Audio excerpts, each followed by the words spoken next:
La siguiente es una entrevista que se realiza a la docente Piti. Ella trabaja en segundo grado de la escuela, una escuela primaria de acá de la ciudad. Buen día, Piti. Buenos días.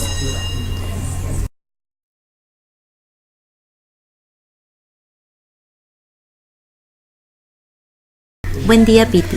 Buenos días, ¿cómo te va?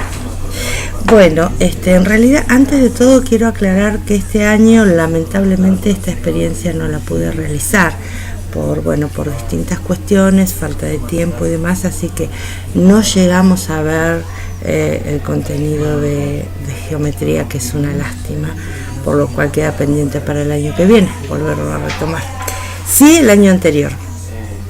Realicé una experiencia que a mí particularmente me encantó porque primero, una vez que ellos pudieron hacer y plasmar en portadores como para empezar la clase, empezamos a recordar aquellos cuerpos geométricos que rodaban, los que no rodaban, qué características tenían y demás. Entonces ahí, con los cuerpos geométricos de madera, que yo los traje como para ver con cuáles trabajo, los dividí en grupos de 4, les di una cartulina blanca, témperas, en 3 colores primarios, el amarillo, el rojo y el azul, el amarillo, rojo y azul, y le di todos los cuerpos geométricos con los cuales habíamos estado trabajando. ¿Cuál era la consigna? La consigna era plasmar sobre esa cartulina una propuesta artística, digamos. Podía ser un cuadro, podría ser lo que ellos quisieran plasmar con esos cuerpos geométricos. Elegí esa actividad porque el tema era pasar acá de una figura tridimensional, de un elemento tridimensional, pasarlo a figura, que era lo que yo quería que ellos pudieran recordar y experimentar ellos personalmente. Entonces tenían que sellar esa figura en la cartulina, tenían que hacerlo a través de su cuerpo, a través de la elección, de la vista y demás, a través del sentido. Entonces era la manera de poder recordar. La actividad se presentó la consigna, le di las posibilidades que pudieran intervenir, preguntar, aclarar dudas y demás, y una vez dadas las consignas ellos se pusieron a trabajar. Hicieron trabajos fabulosos, maravillosos, porque los chicos son así, crean, inventan. Cada grupo expuso, socializó su obra de arte como estaba planteado.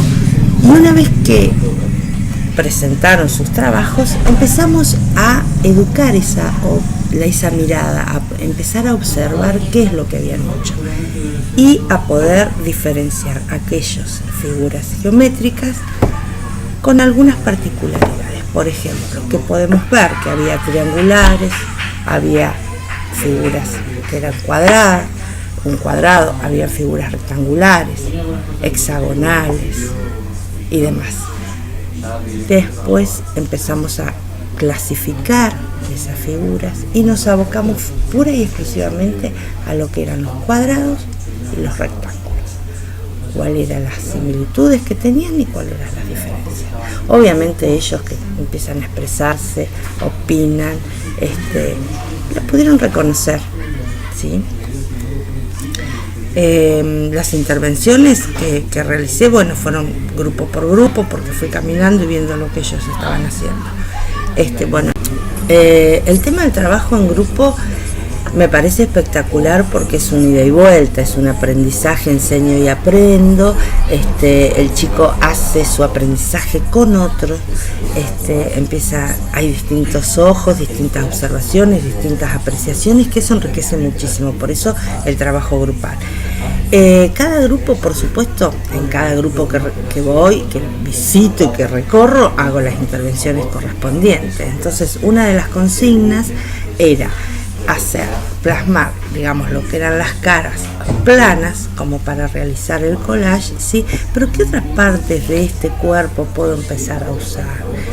¿De qué otra manera puedo plasmar? Entonces ahí se dieron cuenta que pintando quizás las aristas, también la arista se podía representar en el plano, y pintando los vértices de los cuerpos también podían representar ese vértice.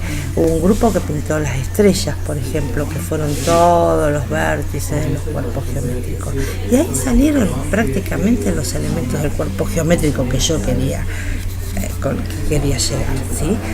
Entonces, ¿qué pasó? En ese momento las intervenciones fueron exclusivamente para poder incorporar ese vocabulario, el vocabulario correcto, matemático y geográfico correcto, con los nombres correctos de cada cuerpo.